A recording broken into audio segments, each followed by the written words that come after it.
मित्रों, आज से हम आदिकवि वाल्मीकि द्वारा रचित रामायण का पाठ आरंभ करेंगे। ऐसा माना जाता है कि उनका आदि काव्य श्रीमद् वाल्मीकि रामायण इस भूतल का सबसे पहला काव्य है। यह सभी के लिए पूजनीय है। भारत के लिए विशेषकर यह परम गौरव की बात है और देश की सच्ची बहुमूल्य राष्ट्रीय निधि है। इसी कारणवश कई विद्वानों का तथा आस्तिकों का यह मानना है कि रामायण का पठन, संग्रह और श्रवण हम सभी के लिए आवश्यक है। मित्रों, रामायण एक काव्य है और इसके विषय में कहने के लिए कई योग्य बातें हैं। इन बातों को हम आप सभी के साथ आने वाले कई भागों में साझा करेंगे।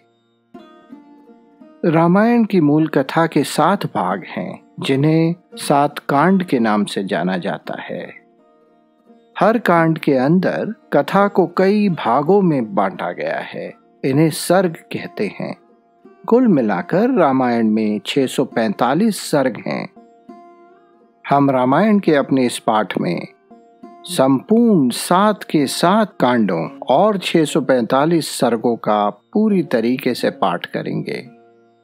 आज हम बाल कांड के प्रथम सर्ग से रामायण की कथा का आरंभ करेंगे।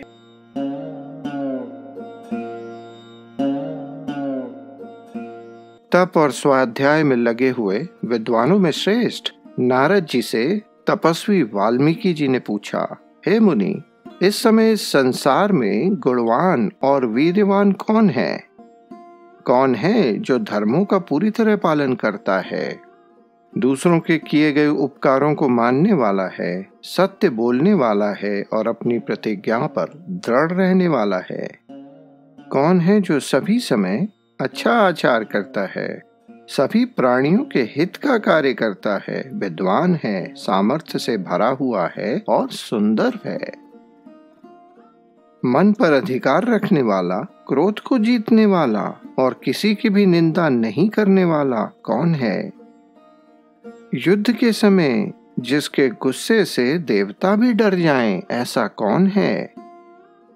मेरे मन में ऐसे पुरुष के बारे में जानने की बड़ी उत्सुकता है और आप ही एकमात्र ऐसे हैं जो ऐसे पुरुष को जानने में समर्थ हैं। महर्षि वाल्मीकि की ये बातों को सुनकर तीनों लोकों की जानकारी रखने वाले नारद जी ने कहा, मुनि, आपने जिन गुणों का वर्णन किया है वो बड़े ही दुर्लभ हैं। मैं सोच विचार करके आपको उस पुरुष के बारे में बताता हूँ जिसमें ये सारे गुण हैं। इक्ष्वाकु वंश में पैदा हुए एक ऐसे पुरुष हैं जो लोगों के बीच राम नाम से जाने जाते हैं। वे मन को वश में करने वाले, बड़े बलशाली, कीर्तिमान, धैर्य धारण करने वाले और इंद्रियों को जीतने वाले हैं। वे बुद्धिमान हैं, नीतिज्ञ हैं, अच्छी बातचीत करने वाले हैं, अच्छे दिखने वाले हैं तथा शत्रु का संहार करने वाले हैं। उनके कंधे बलशाली हैं, उनकी भुजाएं बड़ी बड़ी हैं, उनकी ग्रीवा शंख के समान और ठुड्डी हष्टपुष्ट है। वे चौड़ी छाती वाले और बड़े धनुष वाले हैं। गले के नीचे की हड्डी मांस से छिपी हुई है। वे शत्रुओं का दमन करने वाले हैं। उनकी भुजाएं लंबी, घुटने तक आती हैं। मस्तक बड़ा सुंदर है, ललाट भव्य है और उनका चलना, उनकी चाल मनोहर है। उनका शरीर मध्यम और सुडौल है। उनके देह का रंग चिकना है। वे बड़े ही प्रतापी हैं। उनकी छाती भरी हुई और आंखें बड़ी बड़ी हैं। वे सभी शुभ लक्षणों से सुसज्जित हैं। वे धर्म के ज्ञाता हैं, सत्य में सदा आस्था रखने वाले और प्रजा के हित में लगे रहने वाले हैं। वे यशस्वी हैं, ज्ञानी हैं, पवित्र हैं, जितेंद्रिय हैं और मन को एकाग्र रखने वाले हैं। वे प्रजापति के समान ही पालक हैं और जीवों तथा धर्म के रक्षक हैं। स्वधर्म और स्वजनों के पालक, वेद वेदांगों के ज्ञाता और धनुर्वेद में प्रवीण हैं।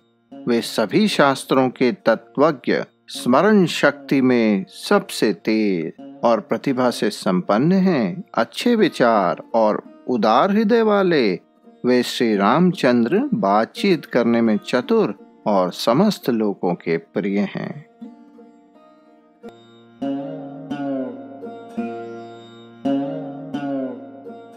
जैसे नदियां समुद्र में जाकर मिलती हैं, उसी प्रकार सारे अच्छे पुरुष रामचंद्र से ही मिलते रहते हैं।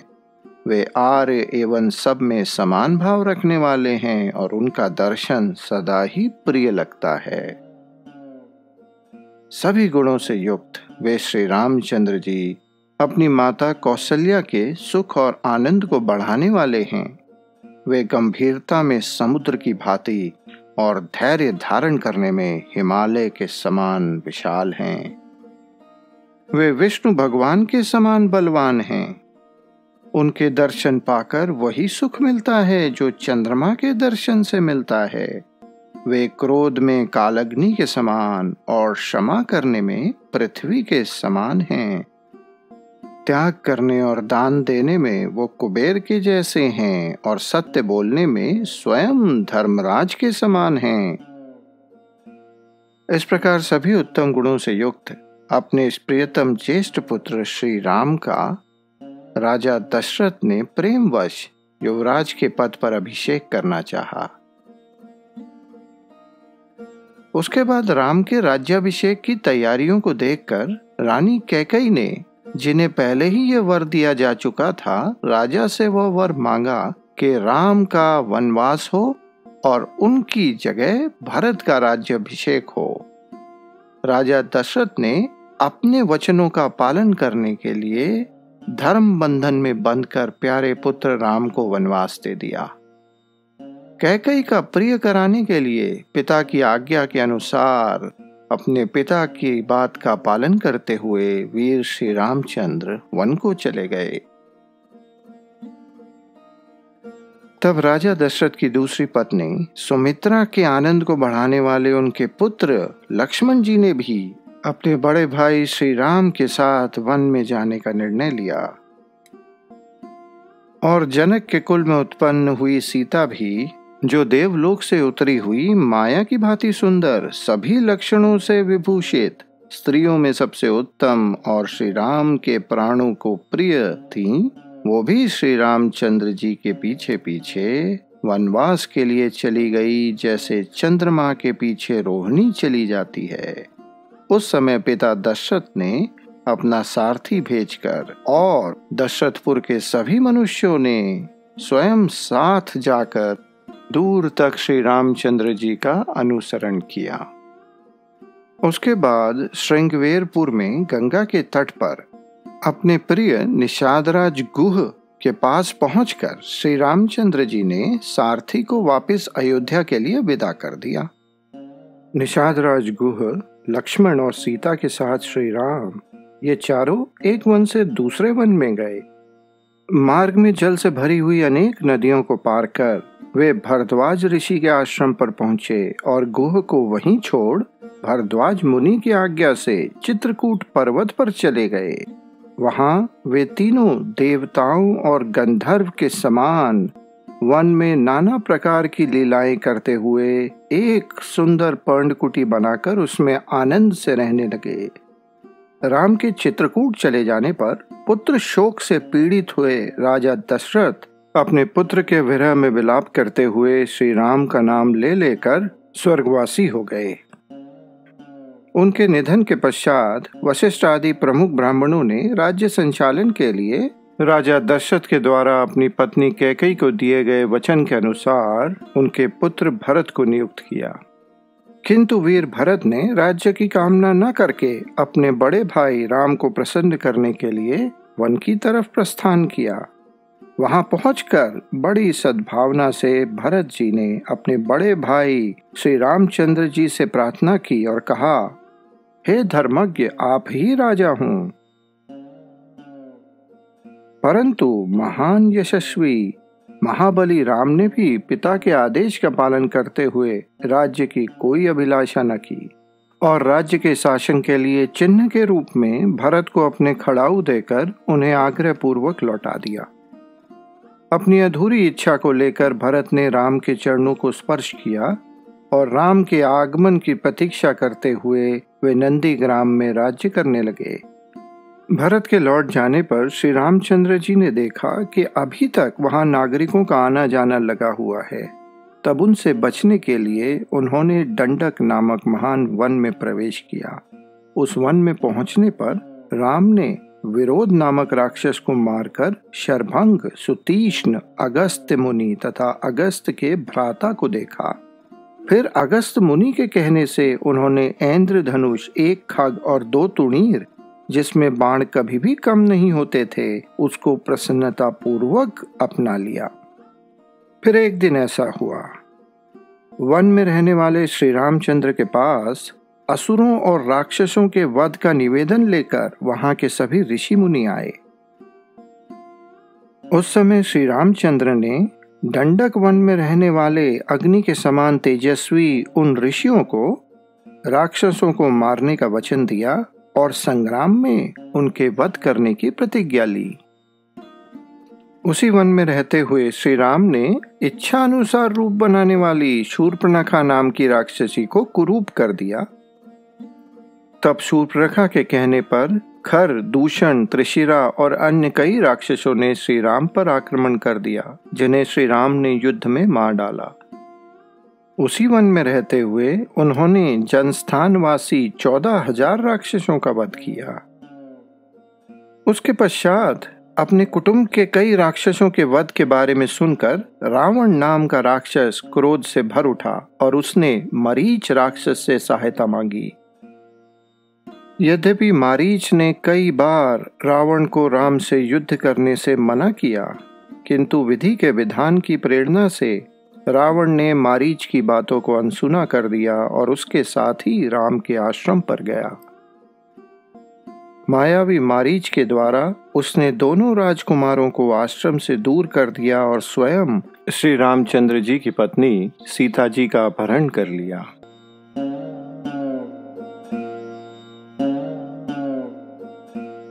जटायु नामक एक गरुड़ ने रावण को रोकने की कोशिश की, लेकिन रावण ने जटायु का वध कर दिया।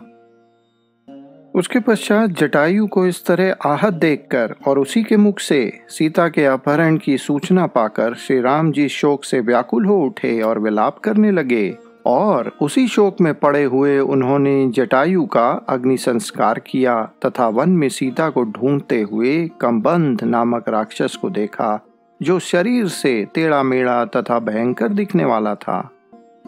महाबली श्री राम ने उसे मारकर उसका भी दाह संस्कार किया, जिससे वह स्वर्ग को चला गया।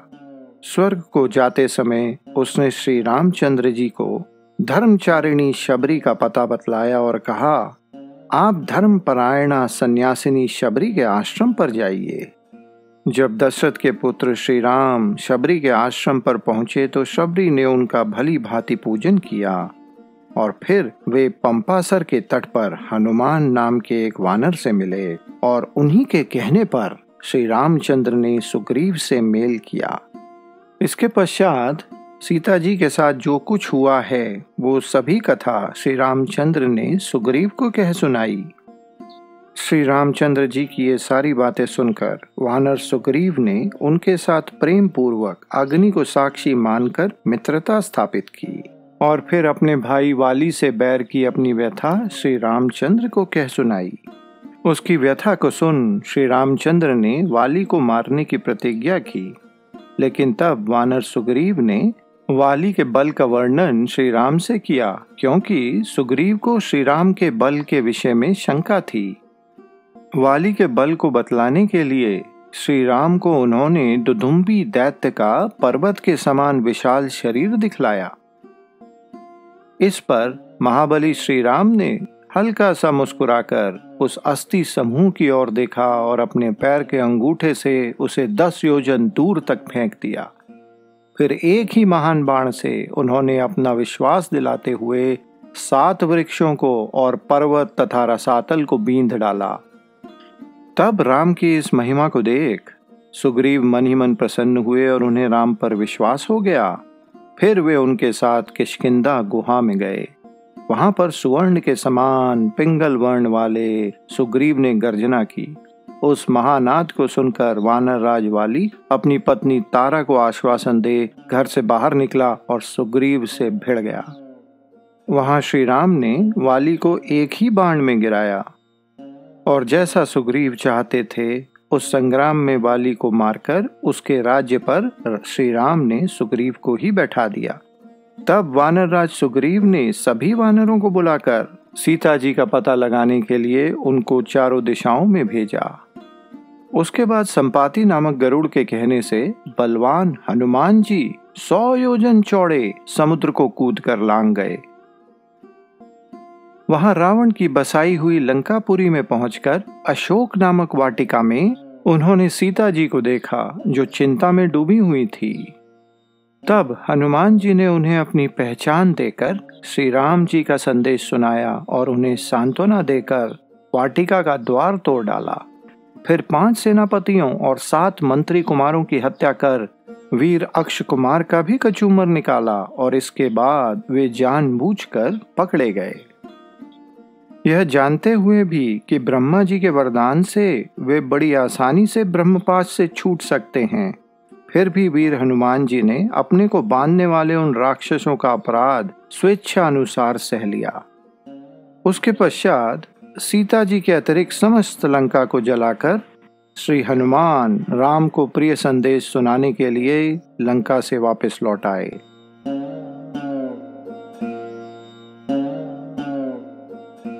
परम बुद्धिमान श्री हनुमान जी ने श्री राम जी की प्रदक्षिणा करके कहा, मैंने सीता जी का दर्शन किया है। इसके पश्चात सुग्रीव के साथ भगवान श्री राम ने महासागर के तट पर जाकर सूर्य के समान तेजस्वी बाणों से समुद्र को शुद्ध किया। तब सभी नदियों के पति अर्थात सभी नदियों को स्वयं में समा लेने वाले समुद्र ने अपने आप को प्रकट किया और फिर समुद्र के ही कहने से श्री राम ने नल से समुद्र पर एक पुल का निर्माण करवाया। उसी पुल से लंकापुरी में जाकर रावण को मार गिराया। सीता जी से मिलने पर श्री राम को बड़ी लज्जा हुई और उन्होंने भरी सभा में सीता जी के प्रति दिल को दर्द देने वाले वचन कहे। उनकी इन बात को न सह सकने के कारण सीता जी अग्नि में प्रवेश कर गई और इसके बाद अग्नि के कहने से उन्होंने सीता को निष्कलंक माना। महात्मा रामचंद्र जी के इस महान कर्म से देवता और ऋषियों सहित तीनों लोग संतुष्ट हो गए। इसके पश्चात सभी देवताओं से पूजित होकर श्री राम बहुत ही प्रसन्न हुए और राक्षस राज विभीषण को लंका के राज्य पर अभिषेक करके कृतार्थ हो गए। उस समय निश्चिंत होने के कारण उनके आनंद का कोई ठिकाना न रहा। यह सब हो जाने के बाद देवताओं से वर पाकर और मरे हुए वानरों को जीवन दिलाकर अपने सभी साथियों के साथ पुष्पक विमान पर चढ़कर श्री राम ने अयोध्या के लिए प्रस्थान किया। भरद्वाज मुनि के आश्रम पर पहुंचकर श्री राम ने हनुमान को भरत जी के पास भेजा। फिर सुग्रीव के साथ बातचीत करते हुए पुष्पक विमान पर आरूढ़ होकर वे नंदीग्राम को गए। श्री रामचंद्र ने नंदीग्राम में अपनी जटा कटाकर भाइयों के साथ सीता को पाने के बाद पुनः अपने राज्य को प्राप्त किया। अब राम के राज्य में लोग प्रसन्न, सुखी, संतुष्ट, पुष्ट, धार्मिक और रोग से मुक्त रहेंगे। उन्हें कोई भय न होगा, कोई कहीं भी अपने पुत्र की मृत्यु नहीं देखेंगे, स्त्रियां विधवा न होंगी और सदा ही पतिव्रता होंगी। आग लगने का बिल्कुल भी भय न होगा, कोई प्राणी जल में नहीं डूबेगा, वात और ज्वर का भय भी नहीं रहेगा, भूख और चोरी का भी डर जाता रहेगा। सभी नगर और राष्ट्र धन धान्य से संपन्न होंगे। सतयुग की भांति सभी लोग सदा प्रसन्न रहेंगे। श्री राम 100 अश्वमेध यज्ञ करेंगे। उसमें विधि पूर्वक विद्वानों को 10,000 करोड़ अर्थात 1 खरब गौ और ब्राह्मणों को ढेर सारा धन देंगे तथा 100 गुने राजवंशों की स्थापना करेंगे। संसार में चारों वर्णों को वे अपने अपने धर्मों में हमेशा लगाए रखेंगे। फिर 11,000 वर्षों तक राज्य करने के पश्चात श्री रामचंद्र अपने परम धाम को पधारेंगे।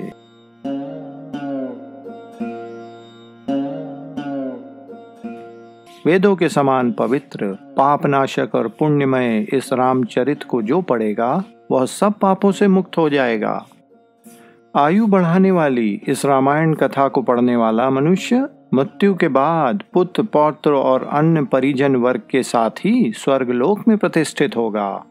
इसे ब्राह्मण पढ़े तो विद्वान हो, क्षत्रिय पढ़ता हो तो पृथ्वी का राज्य प्राप्त करे, वैश्य को व्यापार में लाभ हो और शूद्र भी प्रतिष्ठा प्राप्त करे। मित्रों, इस प्रकार श्री वाल्मीकि द्वारा निर्मित रामायण आदि काव्य के बालखंड में पहला सर्ग पूरा हुआ। इसके आगे की कथा हम अगले भाग में कहेंगे।